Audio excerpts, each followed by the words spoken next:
PWD federation Andhra Pradesh మరియు దివ్యాంగుల పరిరక్షణ సేవా సమితి బండపల్లి మండల కమిటీ సభ్యులు ఇజ్రోత్ రామనాయుడు ఆధ్వర్యంలో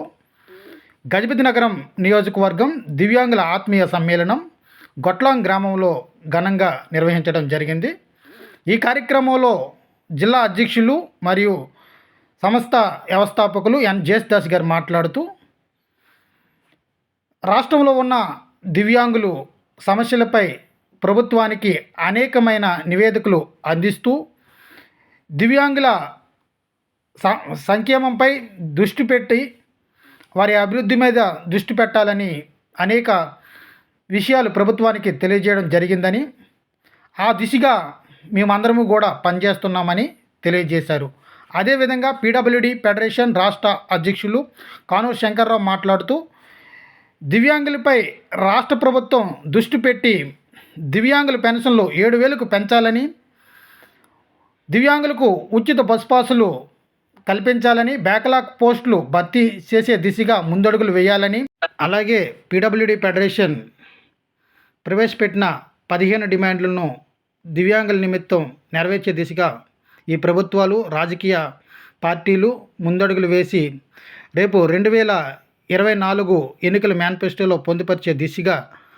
అడుగులు వేయాలని మేము రాజకీయ పార్టీలను, ప్రభుత్వాన్ని కోరుతున్నామని తెలియజేశారు. గజపతి నగరం నియోజకవర్గంలో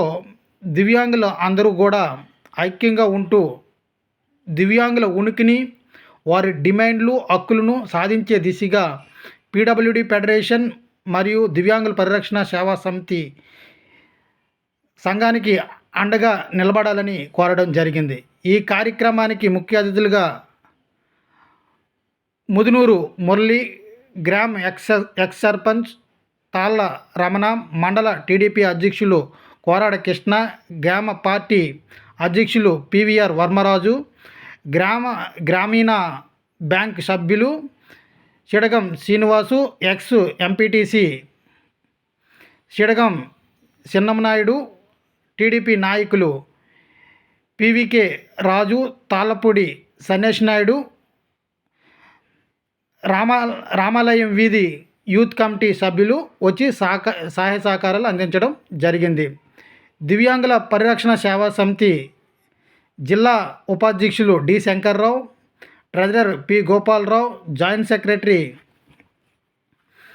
దువ్వు చిన్న, జిల్లా కమిటీ సభ్యులు పి గౌరినాయుడు, బిజే రాజు, నెల్లిమెర్ల గంటియాడ, గజపతి నగరం మండల అధ్యక్షులు J Ramarao, J Timothy, Srinivasarao, committee సభ్యులు ఎం ఈశ్వరరావు, అప్పలనాయుడు, ఇతర కమిటీ సభ్యులు ఈ కార్యక్రమంలో పాల్గొన్నారు. అలాగే గ్రామ పెద్దలు, ముఖ్య అతిథులు అందరూ కూడా దివ్యాంగుల నాయకుల యొక్క సేవలను అభినందిస్తూ వారిని ఘనంగా సన్మానించడం జరిగింది.